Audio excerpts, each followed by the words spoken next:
What up, everybody? Pyro Slays Music here, and today I'm checking out March of the Unheard by the Halo Effect. This is the first time I've listened to this band, so kind of going in with kind of blind. It is, from my understanding, mellow deathcore or melodic deathcore, so I'm pretty stoked. We'll see what we're getting into. Let's send it. I'll let you know my thoughts as we listen on.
So first thing I have to say, while the instrumental isn't doing anything, maybe that I haven't,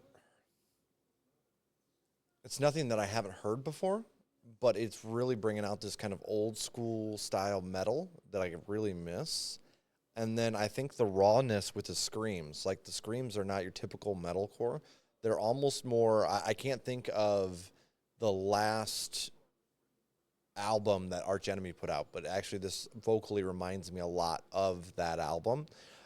Also, maybe a little bit when like power metal or symphonic metal, Eluvati, a lot of times when they use their screams, it kind of comes off like this.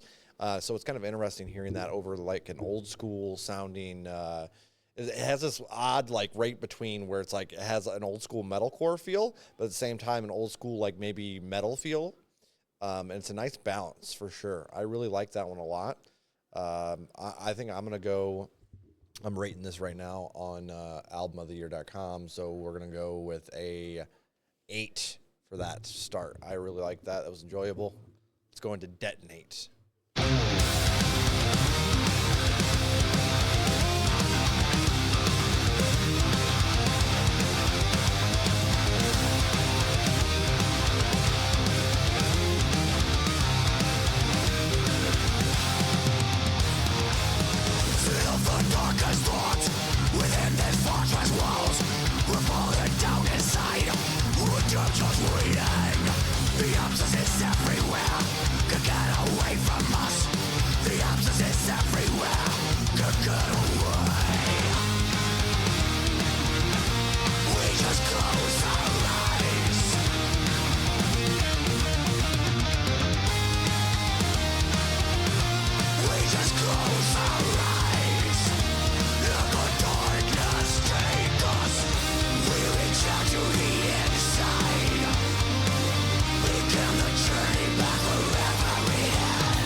All right, so that's track number 2, Detonate. And while I think the instrumental here actually showed some signs of what I was talking about here previously with the power metal or symphonic metal instrumental in the very, very back. That guitar tone was just screaming that for me.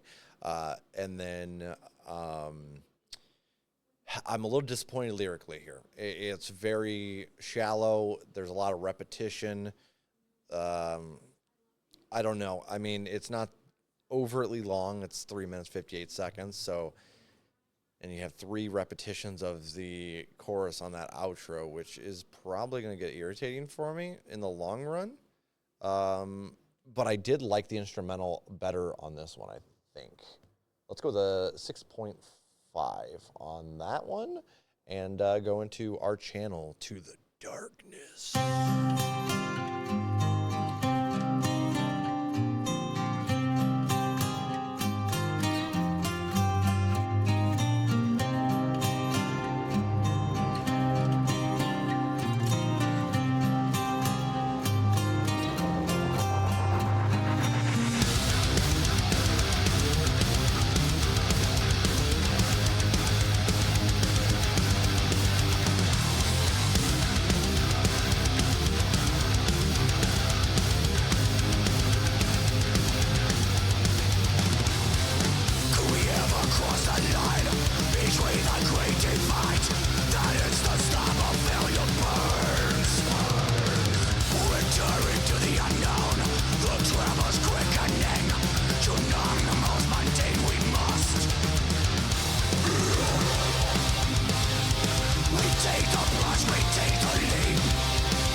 So, first we'll go with negatives. Again, lots of repetition lyrically.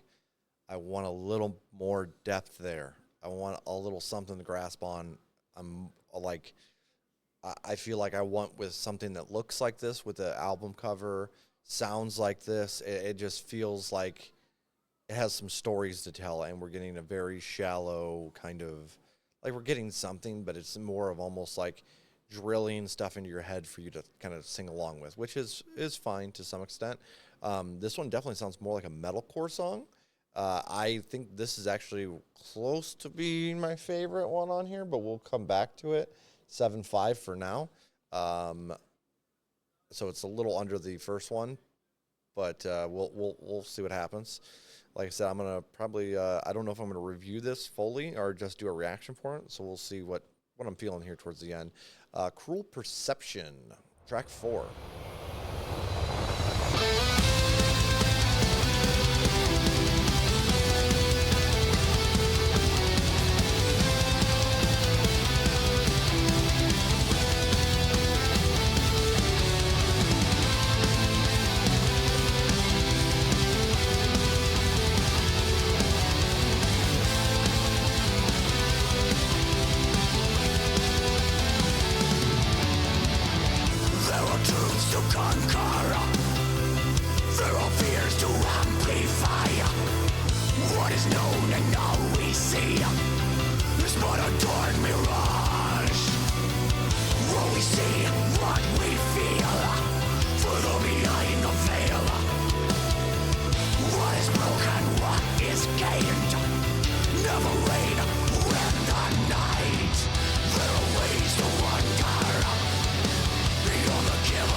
Cool. This is very cool. So lyrically, I like this a lot better. I feel like I actually got a story out of this a little bit. And then, man, I'm loving the double bass, the metalcore kind of vibe it's going for.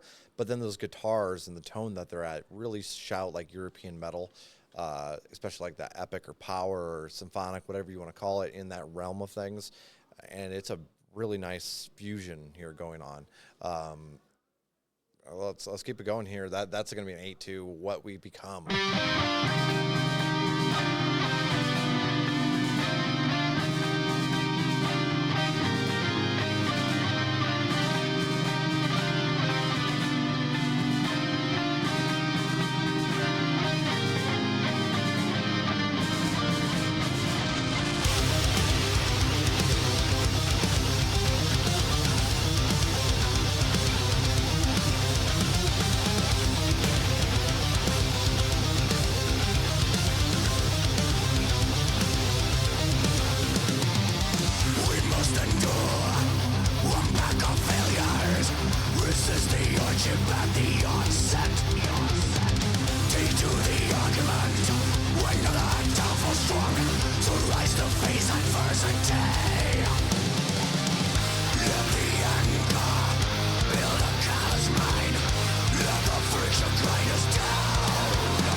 I'm liking the drive of this album quite a bit, like the just instrumental push, and then even when it's not lyrically the most solid, it's still a fun listen for sure.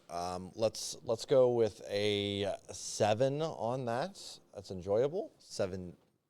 And that's the halfway point of the album, or this is the halfway point of the album. This Curse of Silence. See how this first leg of the album is.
So I think it's a pretty average kind of fluff track in the middle there. It did sound good, but honestly, the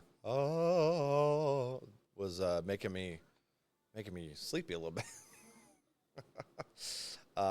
March of the Unheard, track number 7. This starts the second leg of the album.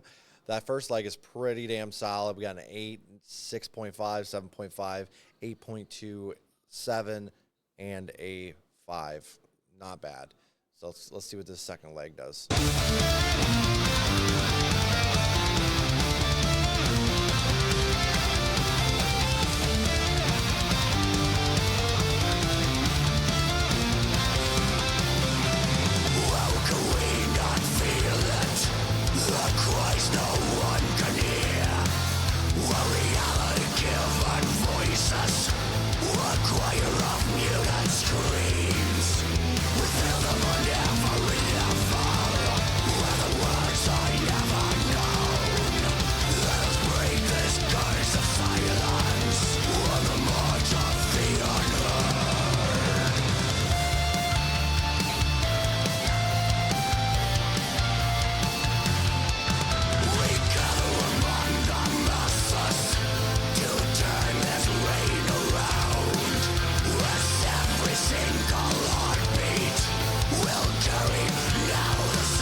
That's a solid start to the second side of this album.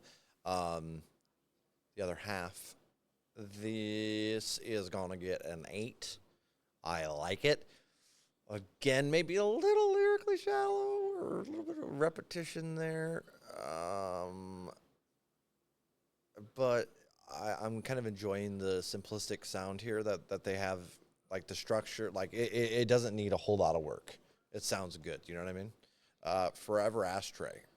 It's track number 8.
Okay, so while this one didn't grab me as much, I really like that they slipped some clean vocals in here on the kind of outside, like kind of on the, you know what I mean? It's on the second side of the album, or the second leg of the album, and we haven't heard any clean so far. So this is a really nice way of keeping their sound diversified, keeping it fresh. I don't want too much of those clean vocals, though. So we'll see what they do here with the last 4 songs. So far, we've had a really nice blend, and I'm here for it. I'm here for it. I like how they just kind of dropped those in. It actually caught me by surprise, but it helped change the sound up enough that it's not getting too, it's not kind of merging together. So let's see what they, if they keep that up, or what they end up doing here with this next one. Between Directions, we'll go 6.8, by the way, with Forever Astray. Let's get it.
This could lead somewhere.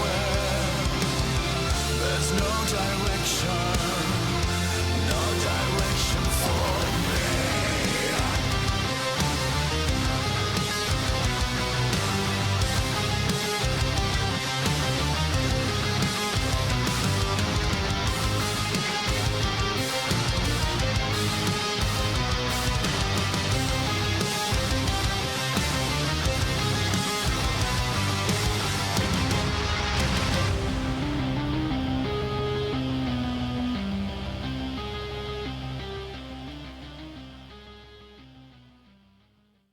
Okay. So I'm a sucker for a track like this where it's kind of like a slower, but it doesn't lose a whole lot of its heaviness.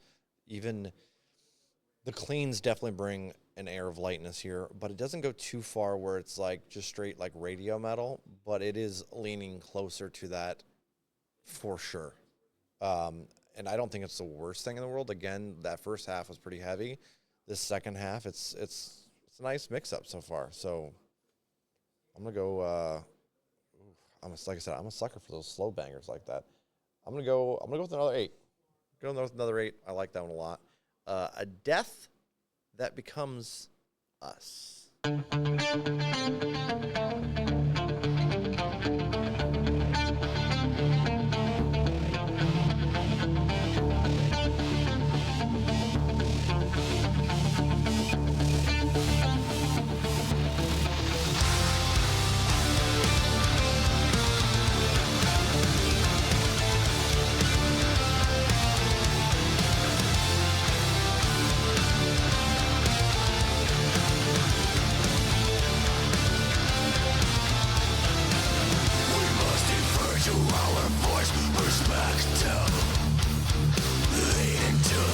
We don't feel.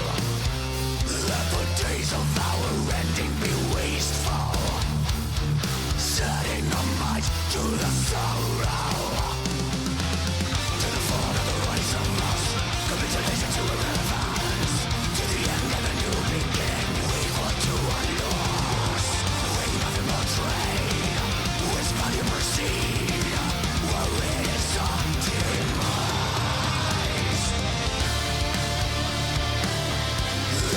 Now begin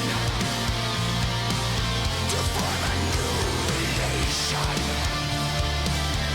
where the death that becomes us build a strong foundation.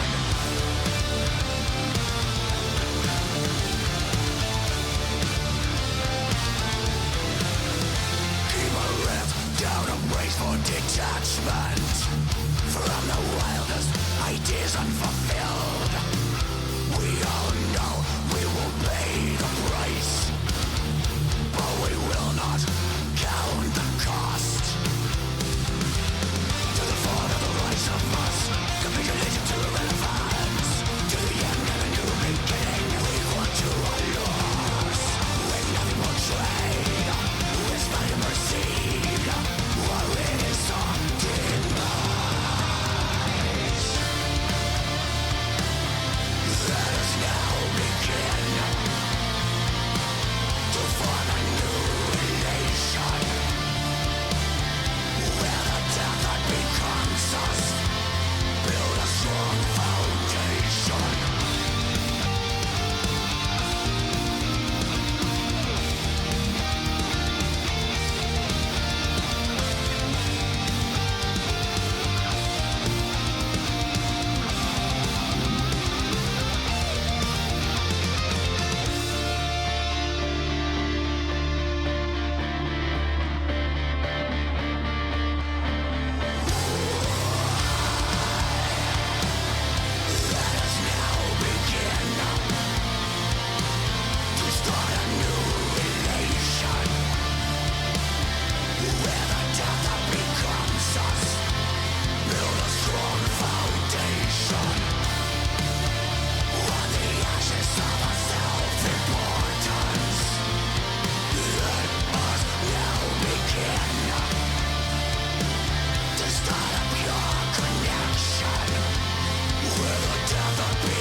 There's some interesting like digital effects on there.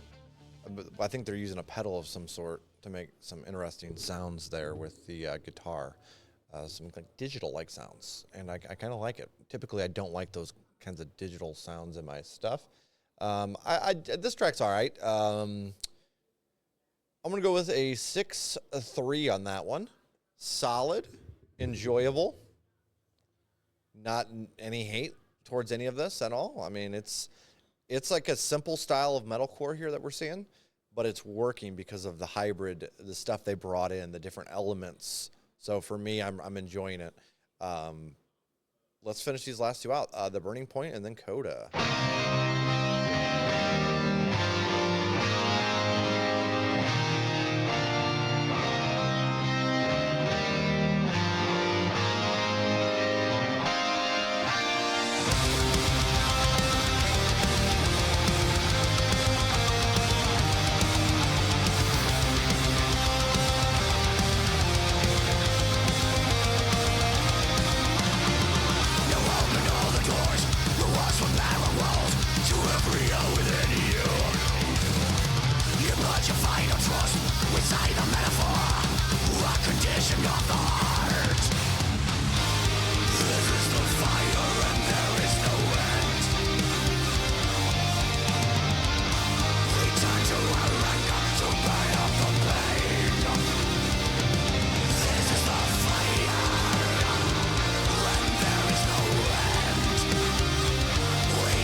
I think the sound's starting to mix together a little bit here on the second part.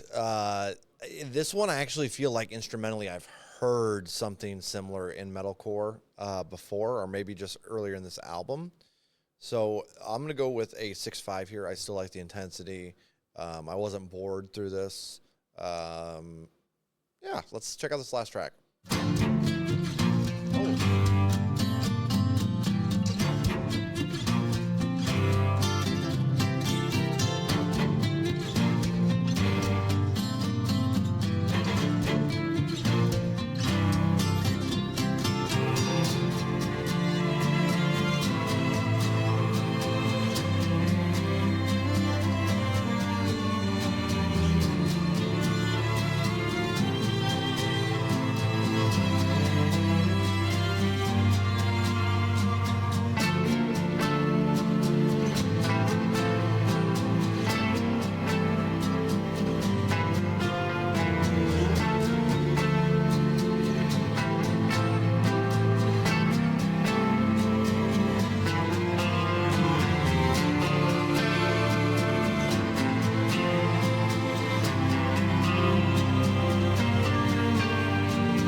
Okay, so first off, let me say I really, really do enjoy this track. I don't like it at the end. I think it's like the safest spot to put an instrumental. Um, but the pluckiness of that acoustic, I would have really honestly liked to see Coda and the Curse of Silence swapped. I think the Curse of Silence would have been cooler on the outro. I know it kind of flows into the March on the Unheard. However, I think the Curse of Silence would have been a great way to end the album, especially since the entire album is about like a death that becomes us all, the burning point. It's all like this, it's all coming to an end type thing, right? And I feel like it would have been a great way to end it with a Curse of Silence. Coda being that it instrumentally is much different than what we're hearing on most of this album, especially with that acoustic. I would have loved this in the middle, like right between, like I said, just right where the Curse of Silence is. And I think it would have helped diversify this album a little bit.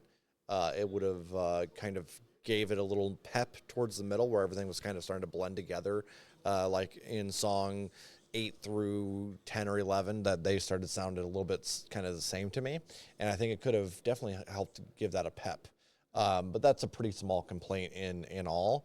I don't know where I'm going to rate this currently. I'm going to have to look into the ratings and stuff here and what I ended up with, and I will post it on, again, albumoftheyear.com, but I will probably end up dropping a review for this album, too. We'll see what happens, see how much time I have. Let me know in the comments what you guys thought of this album. Until next time, guys, I'm Pyro Slays Music, and if you enjoyed the Halo Effect, please be sure to go over their website and give them some love. Until next time, y'all, peace.